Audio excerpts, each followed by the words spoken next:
இந்த திரித்துவ தெய்வத்தை ஆராதிக்கிற நாம் இன்னும் கொஞ்சம் டீப்பா உள்ள போனோம்னா பிலிப்பியர் 2:6 வாசிங்க. சீக்கிரமா எடுத்தவங்க வாசிங்க. அவர் என்னுடைய தேவனுடைய ரூபமாய் இருந்தும் தேவனுக்கு சமமாய் இருப்பதை கொள்ளையாடின பொருளாய் எண்ணாமல் தம்மை தாமே வெறுமையாக்கி அடிமையின் ரூபம் எடுத்து மனுஷ சாயலானார். கர்த்தரை கர்த்தரை சோதனை பண்ணுங்க. இப்போ பிதா பிதா பிதான்னு சொல்லி தொழுது ஆராதிச்சு வந்தோம். அந்த அமைப்பு திரித்துவ தேவன் ஹல்லேலூயா மூவரும் ஒன்றாய் செயல்பட்டு கொண்டிருந்த தேவன் இப்போ மனுஷகுமாரனா இந்த பூமியிலே செயல்பட தம்மை அர்ப்பணிக்கிறார். ஹல்லேலூயா. அந்த வார்த்தை இப்ப என்னவா மாறிடுச்சுங்க? மாம்சமாய் மாறி பூமியில இயேசுவாய் ஒரு கண்ணியின் வயிற்றுல இந்த பூமியில அவன் வெளிப்பட்டார். இந்த கடைசி காலத்துல ஏன் அவர் இப்படி வெளிப்படணும்? ஒரு கடவுள் எதுக்கு மனிதனா இறங்கி வரணும்? அவர் பிதாவுக்கு அவர் என்னவா அவர் தேவனுடைய ரூபமா இருந்தோம். யாருடைய ரூபமா இருந்தாராம்? ஆதியில அல்லேலூயா தேவன் வானத்தின் பூமியை சிருஷ்டித்தார். அந்த தேவனுடைய ரூபமாய் இருந்தும் அவர் தேவனுடைய ரூபமாய் இருந்தும் தேவனுக்கு சமமாய் இருப்பதை கொள்ளையாடின பொருளாக எண்ணாமல் அல்லேலூயா தம்மை தாமே வெறுமையாக்கி பாருங்க. இந்த இயேசு ஹல்லேலூயா என் ஆண்டவர் என் தெய்வம் அவன் பிதாவோடு கூட பரிசுத்த ஆவியானவரோடு கூட அவன் வார்த்தையாக இருந்த தெய்வம் இப்போ அவன் அடிமையின் ரூபத்தை எடுக்கிறார். ஒரு மனித சாயலில் இந்த பூமியில இறங்கி வர விரும்புகிறார். ஹல்லேலூயா. தம்மை தாமே வெறுத்து அடிமையின் ரூபம் எடுத்து மனுஷ சாயலாக மாறினார். இன்றைக்கு மனுஷ சாயலாக வந்த அவரை அநேகருக்கு ஏற்றுக்கொள்ள மனதில்லாமல் இருக்கிறார்கள். இந்த உலகத்தில் என் இயேசுவை ஏற்றுக்கொள்ள மனதில்லாமல் இருக்கிறாங்க. ஏன் சொல்லவா? ஹல்லேலூயா. ஆமென். பொண்ணு இல்ல, பொருள் இல்ல, வெள்ளி இல்ல, ஆடம்பரம் இல்ல, அவர் தாழ்மையின் ரூபத்தை எடுத்தார். எத்தனை பேர் ஆமென் சொல்றீங்க? ஹல்லேலூயா. வேதம் போன வாரம் கூட சொன்னேன். அவர் ஐஸ்வர்ய சம்பரனாய் இருந்தோர் அவர் தரித்திர கோலத்தில் இந்த பூமியில வந்தார்னா நீங்களும் நானும் ஐஸ்வர்யவான்களாய் வாழ வேண்டும் என்பதற்காக அவர் தரித்திரமானார். ஹல்லேலூயா. ஹல்லேலூயா. அன்பு தேவ பிள்ளைகளே, அப்ப தம்மை தாமே வெறுமையாக்கி அடிமையின் ரூபம் எடுத்து மனுஷ சாயலாக இந்த பூமியில அவர் வெளிப்பட காரணம் என்ன? வேத வாக்கியம் நிறைவேறும்படியா தேவன் மனித சாயலாக மாறினார். நல்லா புரிஞ்சுக்குங்க. அவரை குறித்து இந்த சத்திய வேதத்துல தீர்க்க தரிசனமாய் எழுதப்பட்டு வைத்திருந்தது. அந்த வேத வாக்கியங்கள் நிறைவேற்றப்பட வேண்டும். அவர் நீதியுள்ளவர். அவர் அதை நிறைவேற்றும்படியாக எபிரேயர் 10:7 எடுத்து வாசிச்சு பாருங்க. அப்பொழுது நான் வாசிங்க. எபிரேயர் 10:7. அப்பொழுது நான் தேவனே உம்முடைய சித்தத்தின்படி செய்ய இதோ வருகிறேன். புஸ்தக சுருளில் என்னை குறித்து எழுதியிருக்கிறதே என்று சொன்னேன் என்றார். கர்த்தரை ஸ்தோத்திரம் பண்ணுங்க. புஸ்தக சுருளில பரலோகத்துல தேவன் அநேக புத்தகங்களை வைத்திருக்கிறார். ஞாபக புத்தகம் வச்சிருக்கிறாரு. அவன் ஜீவன் புத்தகம் வச்சிருக்கிறாரு. அவன் இங்கே வேதம் சொல்லுகிறது இவரை குறித்து எழுதப்பட்ட சுருள் ஹல்லேலூயா புத்தகத்தை நான் கண்டேன். என்ன சொல்லப்பட்டிருக்கிறது? உம்முடைய சித்தத்தின்படி செய்ய வருகிறேன். புஸ்தக சுருளில் என்னை குறித்து எழுதி இருக்கிறது என்று சொன்னேன் என்றார்.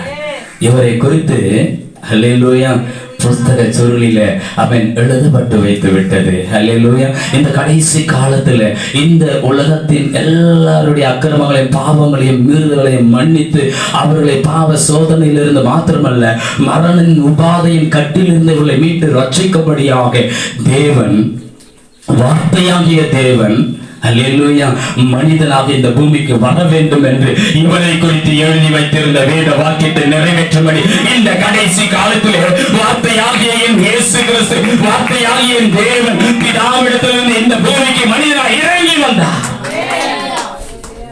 ஹல்லேலூயா. எத்தனை பேர் புரியுது இப்போ தெளிவா?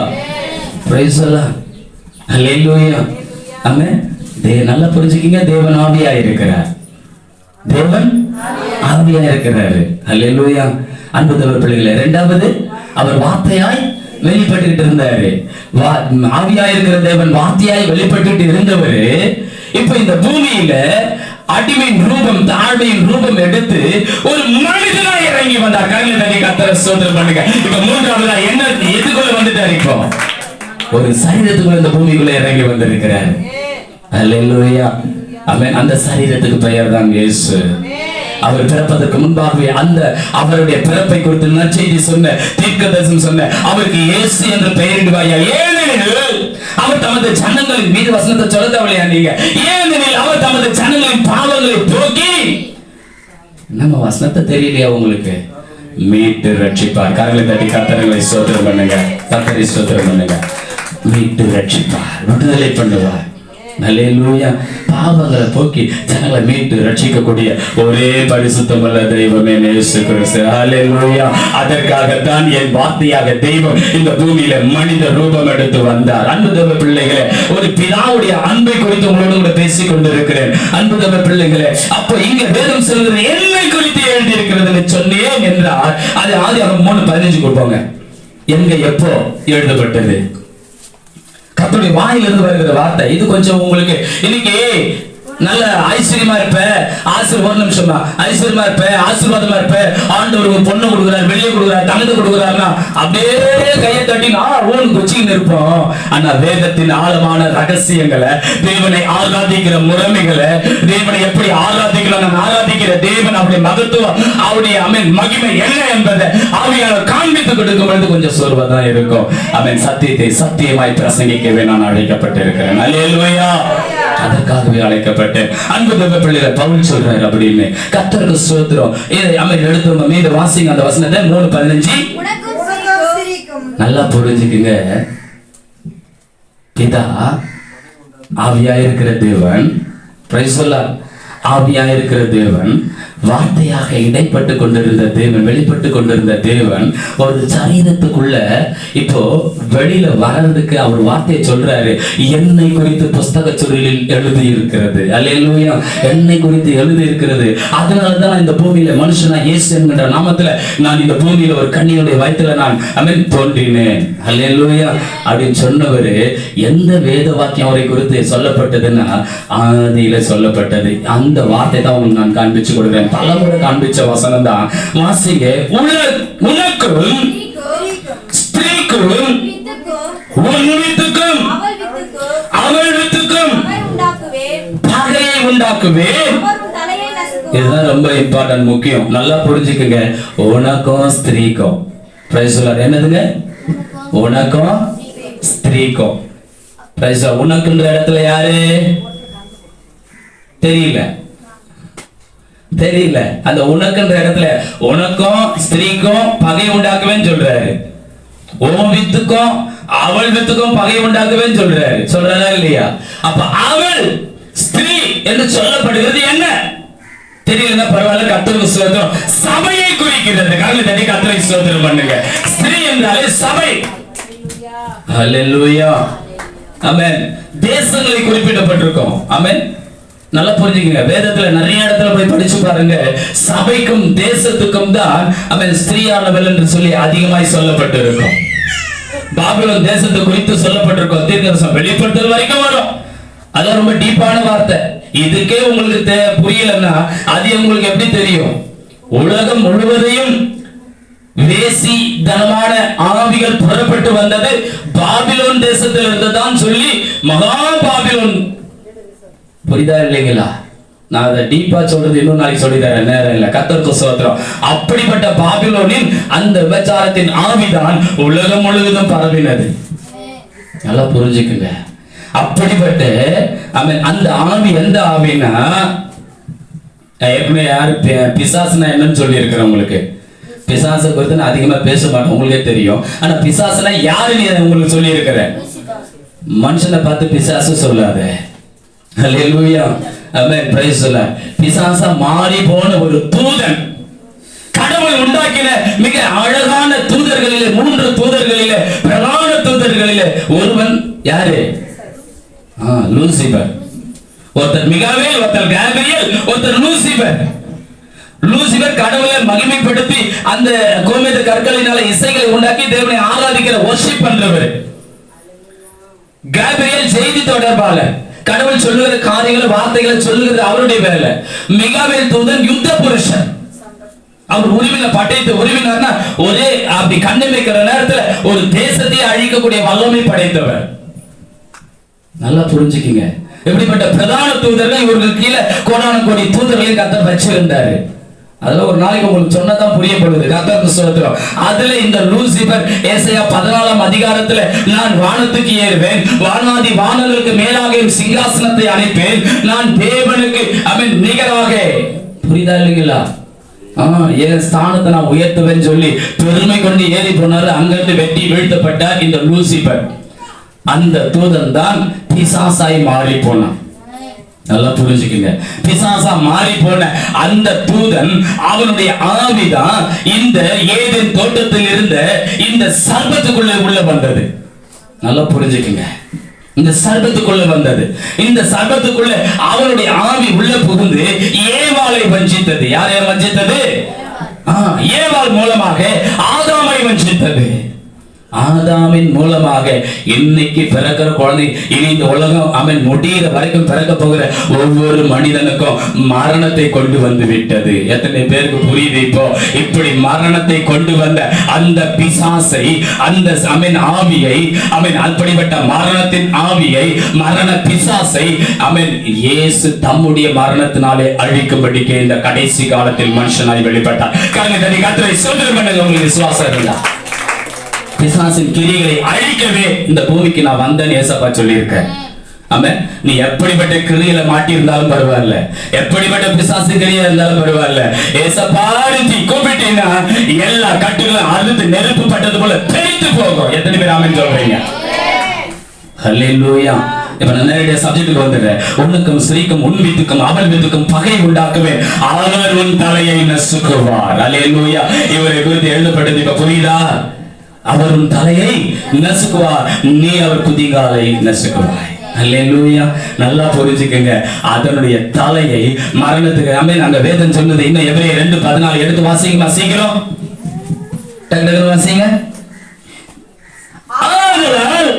பிள்ளைகள் மாம்சத்தையும் ரத்தத்தையும் உடையவர்களாய் இருக்க அவரும் அவர்களைப் போல மாம்சத்தையும் ரத்தத்தையும் உடையவரானார், மரணத்துக்கு அதிகாரியாகிய. இப்ப புரியுதுங்களா? ஆமென். ஏதேன் தோட்டத்துல ஆதாம் ஏவாளுக்குள்ள மரணத்துக்குள்ள நடத்தி அவளை வஞ்சித்து ஏமாத்தி மரணத்துக்குள்ள நடத்தி அவர்கள் மூலமாய் இந்த உலகத்தில் தோன்றுகிற ஒவ்வொரு மனிதனும் இந்த மரண கட்டினாலே பாதாளத்துக்குள்ள அடைத்து வைக்கப்பட்டிருந்தார். ஹல்லேலூயா. இப்ப இந்த மரண உபாதையின் கட்டிலிருந்து என் இயேசு தம்மால் படைக்கப்பட்ட மனு குலத்தை மீட்டு ஆமென் அவர்களை மீண்டும் அந்த அழியாத வாழ்வை பெற்றுக் கொள்ளும்படி ஆமென் அவர் கிருபை செய்ய வேண்டும் என்பதற்காக தான் ஆமென் இங்கே வேதம் சொல்லுகிறது, என் பிள்ளைங்க, என்னால் படைக்கப்பட்ட பிள்ளைங்க, பிதாவுடைய அன்பு. அல்லேலூயா.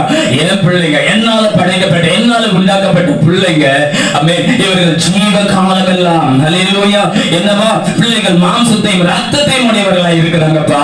இவங்களுக்கு நான் பாவ விமோசனத்தை கொடுக்கணும்னா, இந்த மரண உபாதையின் கட்டிலிருந்து இவர்களை மீட்டு ரட்சிக்கணும்னா அந்த பாவ சரீரத்திற்குள்ள அல்லேலூயா ஆமென் பாவம் செய்யாத ஒரு மனிதன், பாவத்தினால் கருத்தரிக்காம பிறக்காத ஒரு மனிதனுடைய ரத்தம் இந்த பூமியிலே சிந்தப்படணும். ஏனக்கா ரத்தம் சிந்துதல் இல்லாமல் பாவ மன்னிப்பு. தைரியமா சொல்லு, சத்தமா சொல்லு. இல்ல. அல்லேலூயா. ரத்தம் சிந்து இல்லாமல் பாவம் மன்னிப்பு இல்ல. ஆகவே தான் கர்த்தர் எபிரேயர்ல தெளிவா சொல்றாரு, ஆட்டு ரத்தம், மாட்டு ரத்தம், கோழி ரத்தம் மனிதனுக்கு சுத்திகரிப்பை உண்டாகாதியா? என் இயேசுவின் ரத்தம். அல்லேலூயா. என் இயேசுவின் ரத்தத்தினால மாத்திரமே பாவங்கள் கழுவப்பட முடியும் என்று சொல்லி என் வேதம் வலியுறுத்தி காண்பித்தது. ஆகவே தான் என் இயேசு வார்த்தையாகிய தேவன் இந்த 2000 ஆண்டுகளுக்கு முன்பாக இயேசுவாக மனிதனாக அவன் இந்த பாவ சரீரத்திற்குள்ள அவன் என்ன பண்ண பாவ மனிதர்களுக்குள்ள அவர் இறங்கி வந்தார். அல்லேலூயா. அந்த சாயலாக இந்த பூமிக்கு வந்தார். வந்தவர் சொன்னாரு, ஆமென் என் பிள்ளைகள் மாம்சத்தையும் ரத்தத்தையும் உடையவர்களாய் இருக்க அவரும் அவர்களைப் போல மாம்சத்தையும் ரத்தத்தையும் உடையவரானார், மரணத்துக்கு அதிகாரியாகிய பிசாசானவனை அவருடைய மரணத்தினால, என் இயேசு கிறிஸ்து என் இரட்சகருடைய மரணத்தினாலே அழிக்கும்படிக்கும். அல்லேலூயா. அவருடைய மரணம் மாத்திரமே மரணத்தை அழிக்க முடியும். கரங்களை கர்த்தரை ஸ்தோத்திரம் பண்ணுங்க. கிறிஸ்துவுக்குள்ள வந்தவனுக்கு மரண பயம் இல்லை. அல்லேலூயா. அவன் மரணமே உன் கூர் எங்கே, பாதாளமே உன் ஜெயம் எங்கே? மரணத்தை ஜெயித்தவன் என் மன்னவன் இயேசு. அல்லேலூயா. அன்பு தேவ பிள்ளைகளே, ஆமென். அன்பு தேவ பிள்ளைகளே, அந்த அப்படிப்பட்ட ஒரு முழக்கம் நமக்குள்ள வருதுன்னா என் இயேசு மரணத்தை ஜெயித்து விட்டார். ஆகவேதான் நம்ம எரிக்கிறதுல புதைக்கிறோம், விதைக்கிறோம். அவன் ஒரு நாள் இல்ல என் இயேசு ஆகாய விரைவில் வரும் பொழுது கிறிஸ்துக்குள் மரித்தவர்கள் முதலாவது எழுந்திருப்பார்கள் என்று எழுதப்பட்டிருக்கிறது. ஆகவே மரணத்தை கண்டு நாங்கள் பயப்படுகிறவர்கள் அல்ல, நாங்கள் மரணத்தை அவன் ஜெயித்த மன்னவர் இயேசுவின் பிள்ளைகள் நாங்கள். அல்லேலூயா. அன்பு தேவ பிள்ளைகளே, மாறுதட்டி சொல்லுங்க கர்த்தருக்கு ஸ்தோத்திரம். அந்த 2:15 வாசிங்க. ஜீவ காலம் எல்லாம் மரண பயத்தினாலே அடிமைத்தனத்திற்கு உள்ளானவர்கள் யாவரையும் விடுதலை பண்ணும்படிக்கு அப்படி ஆனால் அப்படியானால். அல்லேலூயா. அவன் ஜீவ காலெல்லாம் மரண பயத்துல இருக்கிற ஓ மனிதனே, இந்த மரண பயத்தில் இருக்கிற உன்னை யார் விடுதலையாக்க கூடும் என்று பயந்து கொண்டிருக்கிறவர்களே, என் இயேசு மரணத்தை ஜெயித்தவர். அவரால் மாத்திரமே உன் மரண உபாதையின் கட்டை அவன் அறுத்தறிய முடியும். எத்தனை பேர் ஆமென் சொல்றீங்க? அல்லேலூயா. அன்பு தேவ பிள்ளைகளே, அவன் அந்த வேதம் இன்னும் அழகாய் சொல்லுகிறது. 2:16 அவர் தேவ தூதருக்கு உதவியாக கை கொடாமல் ஆபிரகாமின் சந்ததிக்கு உதவியாக கை கொடுத்தார். கர்த்தரை ஸ்தோத்திரம் பண்ணுங்க. ஏங்க, அந்த ஆதி காலத்துல வாழ்ந்த எத்தனையோ பரிசுத்தவான்கள் இருந்தாங்களே, அவ்வளோ பேரை விட்டு இந்த வார்த்தை எனக்கு கொஞ்சம் ஆச்சரியமா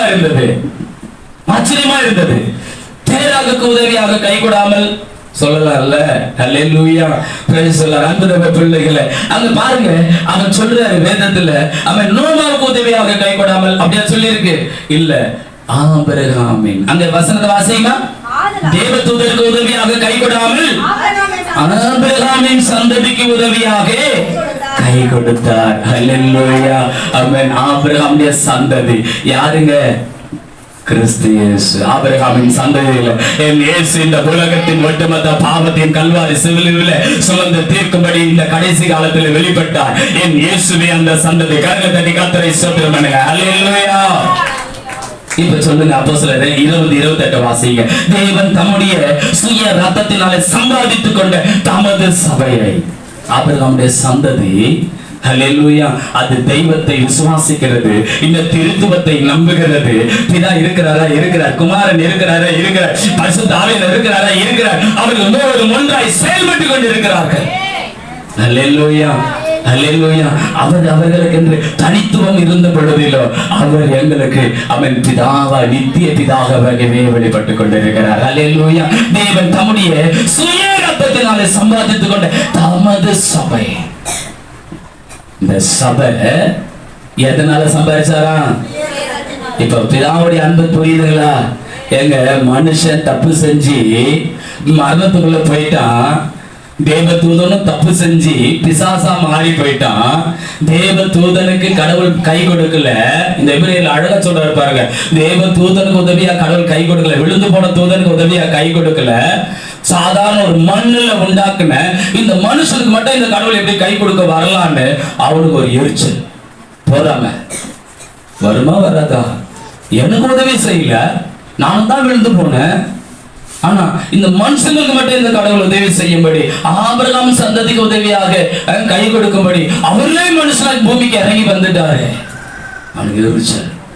அன்பு தேவ பிள்ளைய நல்லா புரிஞ்சுக்கோ. ஏன்னா அல்லேலூயா, ஆபிரகாமுக்கு கற்களினாலும் பிள்ளைகளை உண்டாக்க முடியும் என்று சொன்னவர். Amen. Praise the Lord. Lucifer, நீ பெருமையினால விழுந்து போன, ஆராதிக்க வேண்டிய நீ பெருமையினால விழுந்து போன, நீ இருந்த அந்த வட துருவத்தின் ஆராதனை கூடம் காலி ஆயிடுச்சு நீ நினைச்சிட்ட. ஆமென். இப்போ அந்த இடத்தை இந்த மனிதர்களை கொண்டு நான் ஆராதிக்க செய்ய போகிறேன். கரங்களை தட்டி கர்த்தரை ஸ்தோத்திரம் பண்ணு. எப்படிங்க விடுவான் அவன்? இந்த மண்ணுங்களை எடுத்துன்னு போயிட்டு நான் இருந்த அந்த பகுதியான வட துருவம் ஆராதனை துருவத்துல இந்த மண்ணுகளை கொண்டு போய் ஆராதிக்க போறீங்களா ஆண்டவரே? நான் ஒரு நாள் விட மாட்டேன். இந்த மனுஷர்களை நான் என்ன பண்ணுவேன்? வழி தப்ப பண்ணுவேன், பாவ செட்டில் உழல வைப்பேன். மீண்டும் இவர்களை மரண பிடியில நான் கொண்டு வருவேன் என்று சொல்லி மனிதர்களோட அந்த லூசிபர் என்ற பிசாசானவர் போராடி கொண்டு இருக்கிறார். நீங்களும் நானும் ஆராதிக்க பிறந்தவர்கள். எத்தனை பேர் ஆமென் சொல்றீங்க? யாத்திரா புத்தகத்தில் கர்த்தர் சொல்லுகிறாரு, என் ஜனங்களை என்னை ஆராதிக்கும்படி போக விடு. பார்வோன் கிட்ட சொல்றாரு, என்னை ஆராதிக்கும்படி போக விடுறா. என் ஜனங்களை ஆராதிக்க பிறந்தவர்கள். அல்லேலூயா. நல்லா புரிஞ்சுக்குங்க. அல்லேலூயா. நீ எதற்காக அழைக்கப்பட்டது சொன்னா தைரியமா சொல்லு, மார்தட்டி சொல்லு, என் தெய்வத்தை ஆராதிக்க நான் அழைக்கப்பட்டிருக்கிறேன். அல்லேலூயா.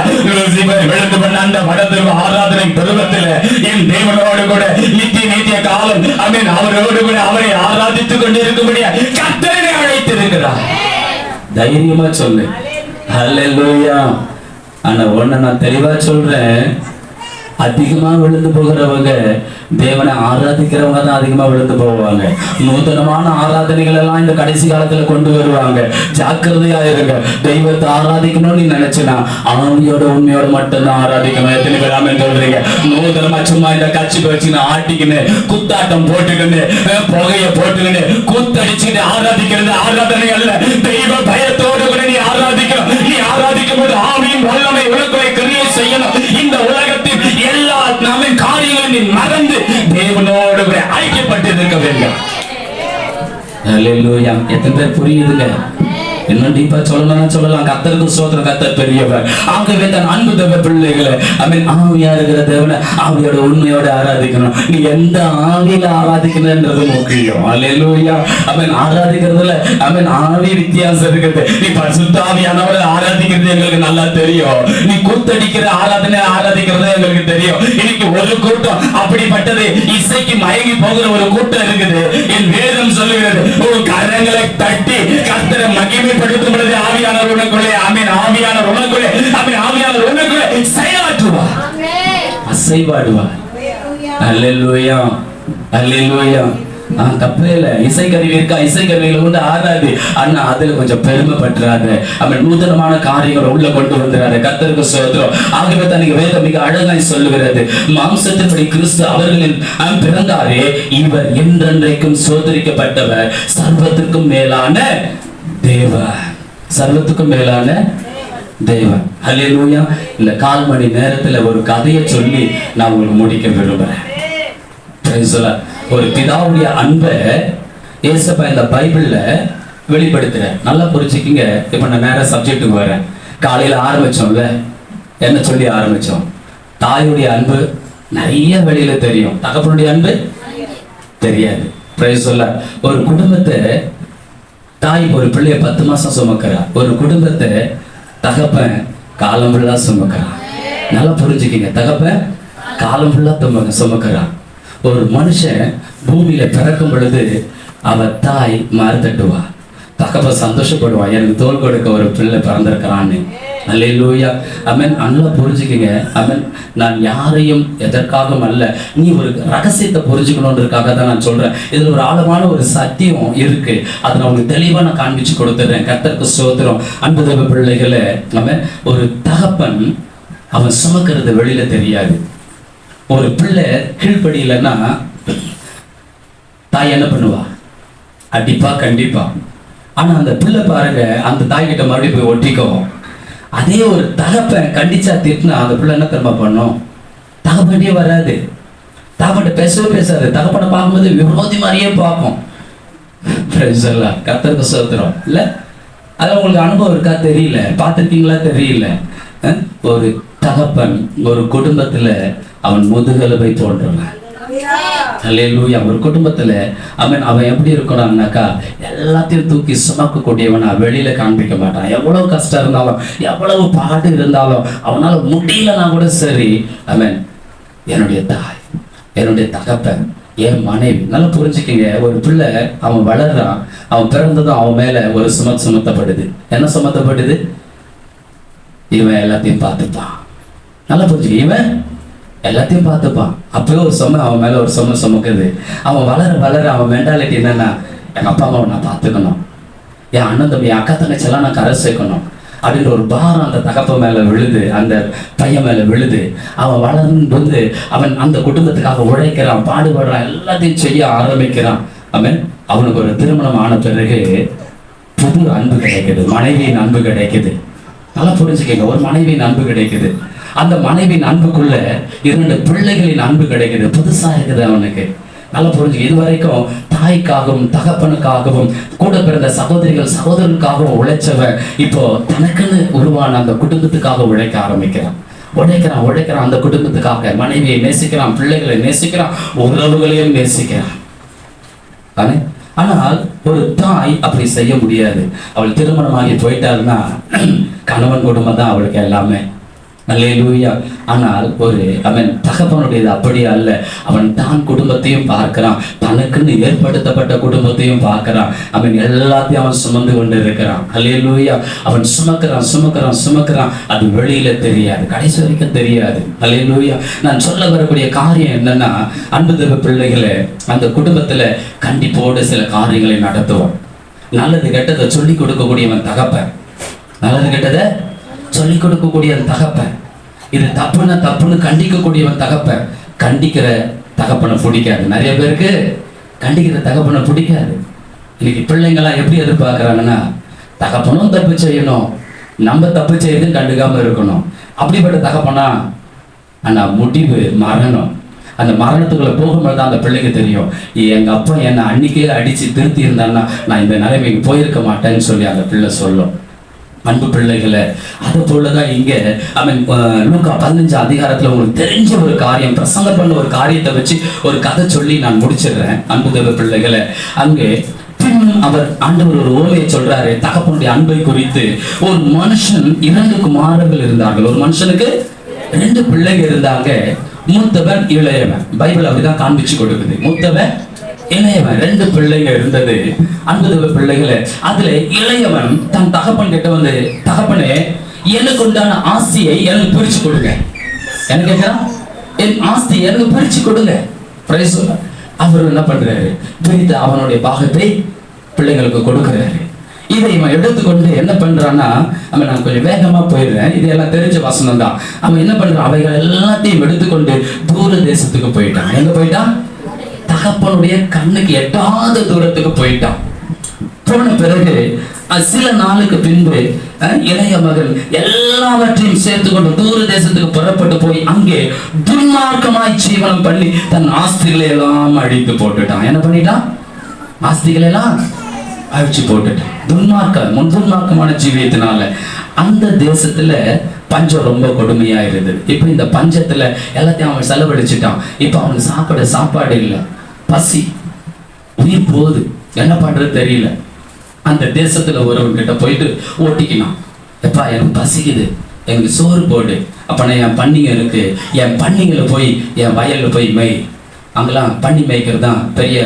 அப்பெல்லாம் இப்போ ஆடு எப்படி மேய்க்கிறோம், மாடு மேய்க்கிறோம், பன்னி மேய்க்கிற ஒரு கூட்டம் இருந்தது. அப்ப அந்த பன்னிகளை மேய்க்கும்படி அந்த வேலையால் சொல்றான். சரி ரைட்டு, ஓகே, உன் பன்னிகளை நான் மேய்க்கிறேன்பான்னு சொல்லி அந்த பன்னிகளை மேய்க்க போறான். நிக்க நாடி இல்லை. ஏன்னாக்கா அவனிடத்துல பலன் இல்லை, சத்துவம் இல்லை, எதுவுமே இல்லை. ஏன்னா அவன் ஆகாரம் புசித்து எத்தனை நாள் ஆச்சுன்னு தெரியல. அப்படிதான் வேதம் சொல்லுது. மிகுந்த பசி கொடூரத்துல இருக்கான். எவ்வளவு அவனுக்கு பசி இருந்திருந்தா பன்றிக்கு வச்ச தவிட தின்றதுக்காக அவன் முற்படுவான். நல்லா யோசிச்சு பாருங்க. அந்த பன்றிக்கு வைத்த தவிட அவன் சாப்பிடும்போது ஆசையா இருந்தான். ஒருவனும் அதை அவனுக்கு கொடுக்கலையாம். யாரும் அவனுக்கு அதை கொடுக்கலையாம். நல்லா புரிஞ்சுக்குங்க. பன்னி மேய்க்கிற இவனுக்கு அந்த பன்னிகள் வைக்கிற சாப்பாடு தவிட கூட இவனுக்கு கொடுக்க ஒருத்தனை முன்னாடி வரல. வேலையை முடிச்சுட்டு வாடா, அதுக்கப்புறம் சாப்பாடை பார்க்கலாம். இவன் அந்த வேலையை செய்யறதுக்கு நிக்கிறதுக்கு நாதி இல்லாம நிக்கிறான். எத்தனை நாள் இருந்தான், எவ்வளவு நாள் பிரயாசப்பட்டான் தெரியாது. அங்கே அவனுக்கு அப்பதான் கண்ணீரோடு அவன் அழுது, ஐயோ நான் பெரிய தப்பு செஞ்சிட்டேன். எங்க அப்பா கிட்ட நான் ஆஸ்தி பிரிச்சு கொடுன்னு கேட்டேன். அவர் பிரிச்சு கொடுத்தாரு. அது கொண்டுகிட்டு எங்க அப்பா பக்கத்துல இருந்தா கூட எங்க அப்பா என்ன கண்டிச்சு உணர்த்தி என்னை தட்டி தூக்கி மறுபடியும் நிறுத்தி இருப்பாரு. எங்க அப்பா கண்ணுக்கு தூரமா போகணும்னு சொல்லி நான் ஓடி போயிட்டேன். இந்த தேசத்துல பட்னியில நான் சாக போகிறேன். நான் ஒண்ணு செய்வேன். என் புத்தி எனக்கு தெளிந்த பொழுது, அவன் புத்தி அவனுக்கு தெளிந்த பொழுது, அவன் என் தகப்பனுடைய கூலிக்காக எத்தனையோ பேருக்கு புத்தியான சாப்பாடு இருக்கிறது. நான் ஒரு பசியினால் எப்படி சொல்றான் பாருங்க, பசினால நான் செத்து போறேயா. எங்க அப்பா கிட்ட எவ்வளவு பூர்த்தியான சாப்பாடு இருக்கு, எவ்வளவு பேர் எங்க அப்பா சாப்பிட்டுட்டு இருக்கிறாங்க. நான் ஏன் இந்த பசியினால சாகணும்? நான் ஒண்ணு செய்வேன், நான் எழுந்து என் தகப்பனிடத்துல போய், தகப்பனை தரத்துக்கு விரோதமாக உமக்கு முன்பாக நான் பாவம் செய்தேன். அல்லேலூயா. உன்னுடைய பிள்ளை என்று சொல்லவும் நான் பார்க்கிறேன், அல்ல உன்னுடைய கூலிக்காரில் ஒருத்தனா நான் இருப்பேன்னு சொல்லி எழுந்து புறப்பட்டு போனானா. அல்லேலூயா. எழுந்து புறப்பட்டு போனானா. எங்க அப்பா கிட்ட போனா எனக்கு சாப்பாடு இருக்கு. நல்லா புரிஞ்சுக்கிங்க அன்பு தேவ பிள்ளைகளை. இன்றைக்கு அவன் பிரைஸ் எல்லாம் நான் ஒன்றை உங்களுக்கு சொல்ல விரும்புகிறேன். ஒரு ஆடு மேய்க்கிற மேய்ப்பன், நான் கதையை சொல்லிட்டு இதை நான் முடிச்சிடுறேன். ஒரு ஆடு மேய்க்கிற மேய்ப்பன் பட்டியில நிறைய ஆடுகளை கொண்டு வந்து அடைப்பான். என்ன பண்ணுவான்? பட்டி தொழுவத்துல என்ன பண்ணுவான்? ஆடுகள் எல்லாம் கொண்டு வந்து நைட்ல என்ன பண்ணுவாங்க? கொண்டு வந்து அடைப்பான்.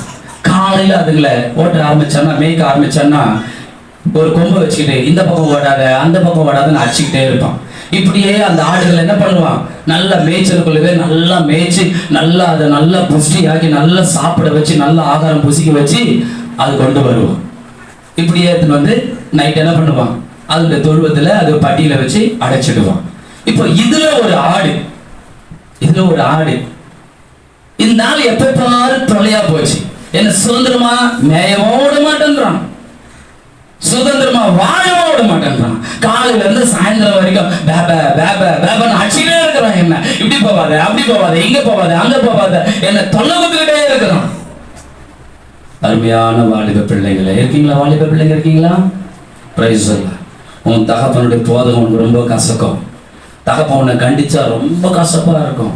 இதை செய்யாத, அதை செய்யாத, இதை பார்க்காத, அதை பார்க்காத, இப்படி இருக்காது, அப்படி இருக்காத சொன்னா அப்படி எரிச்சலா இருக்கும். ஏன் தான் இந்த ஆள் அப்பண்ண வந்தானோ? அந்த பொண்ணுக்கு நல்ல அப்பம் கிடைச்சிருக்கிறான், கண்டுக்கிறதே இல்லை. கண்டுக்காத அப்பையும் உங்களுக்கெல்லாம் சூப்பரா அப்ப. அல்லேலூயா. அப்படிதான் அந்த ஆடு அந்த மேய்ப்பனை பார்த்து ரொம்ப எரிச்சலாயிருச்சு. இந்த ஆடு தொல்லையா போச்சு, இதே வேலையா போச்சு. காலைல மேய்க்கிறன்னு கூட்டுன்னு போறான், திட்டினே இருக்கிறான், தட்டினே இருக்கிறான், கொண்டு வந்து எங்க அழைச்சிடறான். லாஸ்டா சோதனை விட மாட்டான். ராவுலியம் தொல்லை, பகலியம் தொல்லை, டிவி பார்க்காதன்றான், அங்க போய் நிக்காதன்றான், ஃப்ரெண்டுங்களோட பேசாதன்றான், யாரு கூட நின்று ஒன்னா போட்டோ எடுத்துக்காதன்றான்.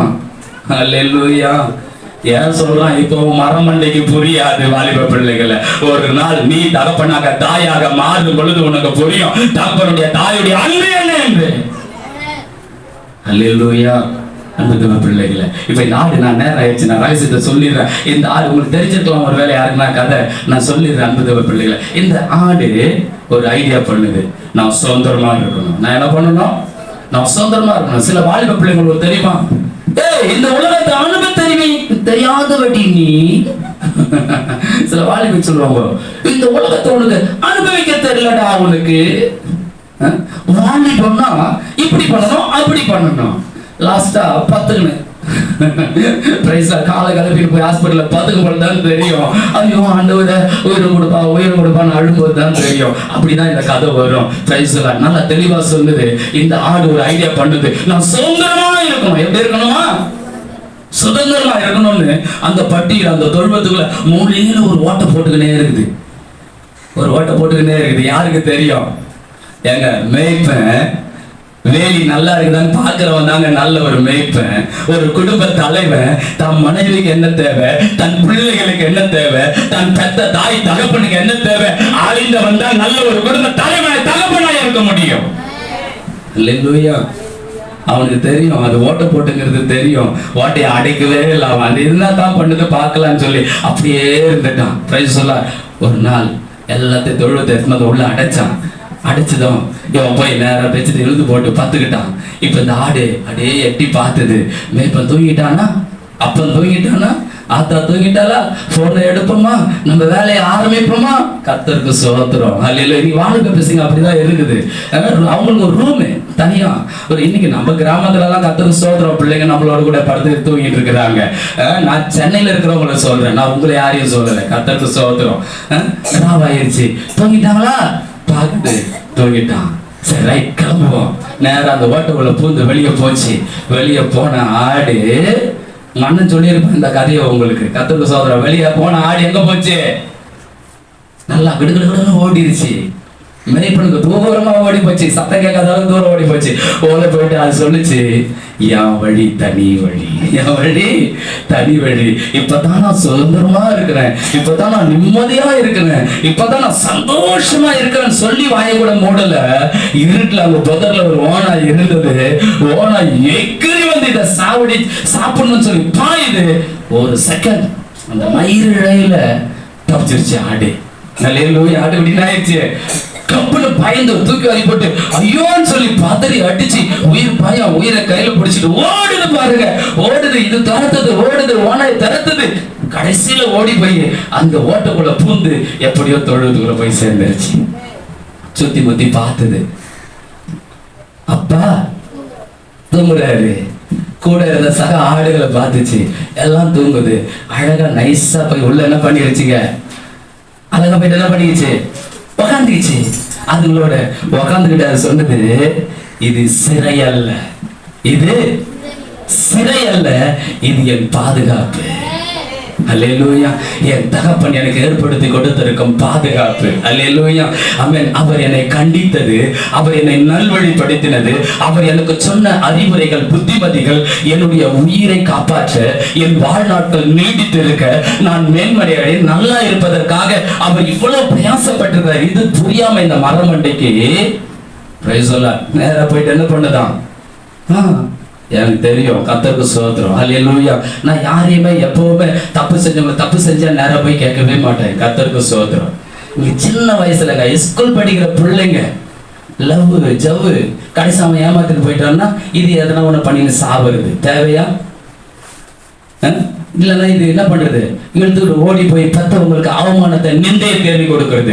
ஓனாய போல உன் வாழ்க்கையை எப்ப கெடுக்கலாம். அன்பு வாலிப பையனை, வாலிப பிள்ளைகளை நல்லா புரிஞ்சுக்கிங்க. ஓனாய போல இந்த உலகத்துல பிசாசு உன் வாழ்க்கையை கெடுக்க, உன் எதிர்காலத்தை கெடுக்க, உன்னுடைய அன்பை நிம்மதியை கெடுக்க அவன் காத்துட்டு இருக்கிறான். இருக்குல்ல, இந்த உலகம் இருக்கு.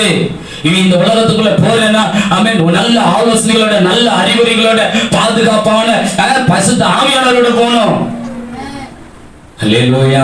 இப்ப அந்த மேய்ப்பன் வச்சுட்டு விளைக்கிட்ட அப்படி பார்த்துட்டு தனக்குள்ள சிரிச்சுக்கிட்டானா. ஏன் தெரியுமா, அந்த ஓட்டையை நான் அடைக்கவே இல்லை. ஏன்னாக்கா அந்த மேய்ப்பன் சொல்லுகிறான், நடந்ததெல்லாம் பார்த்துட்டு மேய்ப்பன் சிரிச்சுட்டானா, அந்த ஓட்டையை அவன் அடைக்கவே இல்லையா. அவன் அதை கவனித்து பார்த்துட்டு அவனுக்குள்ள அவன் சிரிச்சானா. அதனால இன்னைக்கு பெற்றோருடைய கண்டிப்பு பிள்ளைகளுக்கு ரொம்ப கசப்பா இருக்கும். ஒரு ஊழியக்காரனுடைய கண்டிப்பு சில பிள்ளைங்களுக்கு ரொம்ப கஷ்டமா இருக்கும். ஏன் திருமணமான உங்களையும் சேர்த்து தான் சொல்றேன். ஊழியக்காரன் சில நேரத்துல கண்டிப்புடன் பிரசங்கம் பண்ணா எப்படி இருக்கும்? ஆகாது, கண்டிச்சா ஆகாது. இந்த ஆள் எப்ப பாரு திட்டிகிட்டே இருக்கிறான், வா வேற சபைக்கு போலாம், போ தாராளமா. இந்த ஆட்டு போல நீ எவ்வளவு தூரம் போனாலும் ஓநாய்கள் வெளியில இருக்கிறது, ஜாகிரதையா இருந்துக்கோ. கர்த்தருக்கு ஸ்தோத்திரம். அல்லேலூயா. பீடி போடுவதற்கு ஓநாய்கள் இருக்கிறது. நீ எங்க போனாலும் ஒரு சபைக்குள்ள போய் உட்காந்துக்கோ, அங்க ஒரு மேய்ப்பன் இருப்பான், அவனை பாதுகாப்பான். நான் என் சபைக்கு மட்டும்தான் நீ வரணும்னு சொல்லல. கிறிஸ்துவின் நாமம் தரிக்கப்பட்ட ஏதாவது ஒரு சபைக்குள்ள, ஏதாவது தொழுவத்துக்குள்ள ஒழுங்கு அடங்கியது. அங்க சொல்லப்படுகிற உபதேசம் சத்தியம். அவன் கட்டளைகளை கை கொண்டு நீ கடைபிடிச்சவன் வாழ்நாட்கள் நீடித்து இருக்கும். இல்லைன்னா பிசாசு உன்னை பீடி போட்டு விடும். வாலிப பிள்ளைங்களை, வாலிபத்துல உன் சிருஷ்டிக்கிற நினை, வாலிபத்துல யார நினைக்கணுங்க, சிருஷ்டிக்கிற நினை. உன் இருதயத்திலே சஞ்சலத்தையும் உன் மாம்சத்திலே தீங்கையும் நீக்கி போடு. இளவயது வாலிபமும் மாயை. இளவயது வாலிபமா மாயை. உன் கூட இருக்கிறதுங்க கூத்தடிச்சு அடிக்கட்டும், தப்பு இல்ல, நீ விலகி வா. அல்லேலூயா. அதுங்க சினிமாவுக்கு போனா போட்டோம், நீ விலகி வா. அதுங்க ஜோடி போட்டு சுத்தனா சுத்தட்டும், நீ விலகி வா. நீ பரிசுத்தத்திற்காக அழைக்கப்பட்டு இருக்கிற. எத்தனை பேர் ஆமென் சொல்றீங்க? வாலிப பிள்ளைங்க சத்தமே வரல. இருக்கிறீங்களா? இருக்கிறீங்களாப்பா வாலிப பிள்ளைங்க? எத்தனை 4-5 இருக்கிறீங்க? கண்ணு தட்டி கர்த்தரை மகிமைப்படுத்து. கண்டிப்பு வந்தா, எச்சரிப்பு வந்தா பயப்படு. அப்பம் பார்க்கல, அல்லேலூயா, தாய் பார்க்கல, தகப்பன் பார்க்கல, உன் இஷ்டத்துக்கு நீ பின்னாடி செய்யறது எல்லாம் ஒருத்தர் பார்த்துட்டு இருக்கிறாரு. அவருடைய ஊழியக்காரனுக்கு அதை காண்பிச்சு கொடுத்துருவாரு, தெரியப்படுத்திடுவாரு. இன்னைக்கு நீ மனம் திரும்பினா உன் வாழ்க்கை நல்லா இருக்கும், எதிர்காலம் நல்லா இருக்கும். அல்லேலூயா. இல்லைன்னா உன் வாழ்க்கை அபலட்சணமா போயிடும். பிரைஸ் சொல்லா. அல்லேலூயா. பிரைஸ். தப்பிச்சோம் பொழைச்சோன்னு வாழ்க்கை இருக்கணுமா? இல்ல உன் பெத்தவங்களுடைய ஆசீர்வாதம், உன்னுடைய மேய்ப்பன் ஊழியக்காரனுடைய ஆசீர்வாதத்தோட நீ கௌரவமா சமுதாயத்தில தலையிலும் இருந்து பரிசுத்த சந்ததிகளோடு கூட தேசத்தை ஆளுகை செய்யக்கூடியவளா இருக்கணுமா? எப்படி இருக்கணும்னு நீங்களே முடிவு பண்ணிக்கங்க. கர்த்தருக்கு ஸ்தோத்திரம். இன்னைக்கு பிதாவுடைய அன்பு அதுதான் அன்பு. ஆமென். அவனை நெருக்கி ஏவினது. இப்ப போனவன் திருப்பி வந்தான். இந்த ஆடு போலதான் போனான், குத்துயிரம் கொலையிரமா திரும்பி வந்தான். தூரத்துல வர்றத பார்த்ததும் தகப்பனுடைய அன்பு அப்படி நெருக்கி ஏவினது. ஓடி போய் அவன் கழுத்தை பிடித்து கட்டி அணைத்து கொண்டு முத்தம் செய்து, அல்லேலூயா, அவன் கால்களுக்கு பாதரட்சைகளை போட சொல்லி, அவனுக்கு உயர்ந்த வஸ்திரங்களை அணிவிக்க சொல்லி, அவன் கரங்களிலே மோதிரங்களை போட்டு, அவனுக்காக கொடுத்த கன்றுகளை அடித்து விருந்து பண்ணி மேல தாள வாத்தியங்களோடு கூட சந்தோஷப்பட்டான் தகப்பன். அல்லேலூயா. இதாங்க தகப்பனுடைய அன்பு. தகப்பன் என்னைக்கும் அவனுடைய அன்பு மறைந்துதான் இருக்கும். அவனுடைய அன்பு அவன் டைரக்டா வெளிக்காட்ட மாட்டான். அது கடினமான வார்த்தைகளா இருக்கலாம். அவனுடைய அன்பு ஒருவேளை உங்களுக்கு புரியாம இருக்கலாம். இன்னைக்கு புரிந்துக்கோ, அவன் உன்னை நேசிக்கிறதுனால நீ கெட்டு போய்விடக் கூடாது என்பதற்காக, இந்த பூமியில உன் வாழ்க்கை வாழ்நாள் நல்லா இருக்க வேண்டும் என்பதற்காகத்தான் ஒரு சபை மேய்ப்பனாக இருந்தாலும், உன் குடும்பத்தின் தகப்பனாக இருந்தாலும் உங்களை நேசி தான் அவன் கண்டிக்கிறான், உனக்கு புத்தி சொல்றான். எத்தனை பேர் இதை ஏற்றுக்கொள்றீங்க? எத்தனை பேர் இதை விரும்புறீங்க? என் தகப்பனுக்கு நான் இப்படி, இனி நான் அப்படி இருக்க மாட்டேன், என் தகப்பனுக்கு நான் பிரியமாய் இருப்பேன். தகப்பனுடைய அன்பை புரிந்து கொண்டேன்னு சொல்றவங்க முழங்கால் படியிடுங்க. தகப்பனுடைய அன்பு அது தேடி வர அன்பு. அல்லேலூயா. உன்னதத்தில் உன்னை தேடி வந்த அன்பு, ஒரு தரம் உன்னை ரட்சித்து பரிசுத்தப்படுத்தின அன்பு. ஆமென். நீ மீறி அவரை உதறிட்டு போவேனா, திரும்பவும் நீ எப்ப வருவேன்னு சொல்லி உனக்காக காத்து கொண்டு இருக்கிற அன்பு தகப்பனுடைய அன்பு. என் இயேசு உனக்கு தகப்பனாய், தாயாய், சகோதரனாய், சகோதரியாய், நல்ல நண்பனாய் உனக்காக உனக்காக உனக்காக இன்றைக்கும் ஜீவித்துக் கொண்டிருக்கிறார். இன்றைக்கும் உனக்குள்ளே வாழ்ந்து கொண்டிருக்கிறார். உனக்குள்ளே வாழ்ந்து கொண்டிருக்கிற இயேசுவிற்கு எத்தனை பேர் அர்ப்பணிக்கிறீங்க? அப்பா, உங்க அன்பை நான் புரிந்து கொள்ளாம, தகப்பனை உங்க கண்டிப்பை நான் புரிந்து கொள்ளாம என் இஷ்டம் போல வாழ நினைச்சேன். என் வாழ்க்கையை நானே வாழணும்னு சொல்லி தீர்மானித்த அதனுடைய முடிவு சந்தோஷம் இல்லப்பா, சமாதானம் இல்லப்பா, அது நரகமாய் இருக்கும் என்பதை உணர்ந்துகிட்டேன். இனி என்னை பெற்று வளர்த்து ஆளாக்கின தகப்பனுடைய விருப்பம், தகப்பனுடைய விருப்பம், என்னை ஆவிக்குரிய மகனாக பெற்றெடுத்த என் ஊழியக்காரனுடைய விருப்பம், நான் எப்படி இருக்கணும்னு அந்த பரம மேய்ப்பன் சொல்லுகிறாரோ அப்படியாய் என்னை மேய்க்கிற என் ஊழியக்காரனுடைய சொல் கேட்டு நான் நடப்பேன். என்னை நடத்துகிற குடும்ப தலைவன், குடும்பத்தில் இருக்கக்கூடிய தகப்பனுடைய வார்த்தையை கேட்டு நான் நடப்பேன். எத்தனை பேர் சொல்றீங்க? இன்னைக்கு ஒரு தகப்பனுடைய அன்பு, ஒரு தகப்பனுடைய அன்பு அது கண்டிப்பா தான் இருக்கும். அது உன்னை எச்சரிக்கும்படியாக தான் இருக்கும். ஆனா அதுக்கு பின்னாடி உன்னுடைய பாதுகாப்பு இருக்கிறது. அந்த அன்பு, அந்த கண்டிப்புக்கு பின்னாடி உனக்கு ஒரு பாதுகாப்பு இருக்கு, உனக்கு ஒரு எதிர்காலம் இருக்கு. அன்பு தகப்பனே, வந்திருக்க ஒவ்வொரு பிள்ளைகள் மீதும் உடைய அன்பின் ஆவியை அளவில்லாமல் ஊற்றுங்கப்பா. அந்த பிதாவின் அன்பு தன் சொந்த குமாரன் என்றும் பாராமல் எங்களுக்காக இந்த பூமியில மனிதனாய் அனுப்பி வைத்த அந்த அன்பு, வார்த்தையாய் இருந்த தேவன் மனுஷ ரூபமாய் இந்த பூமியில வெளிப்பட்டு எங்களுடைய பாவங்களுக்காக, எங்களுடைய சாபங்களுக்காக நீர் மறித்து எங்களை படைக்க செய்தீரே. அந்த அன்பை நாங்கள் எப்படி மறந்து போவோம்?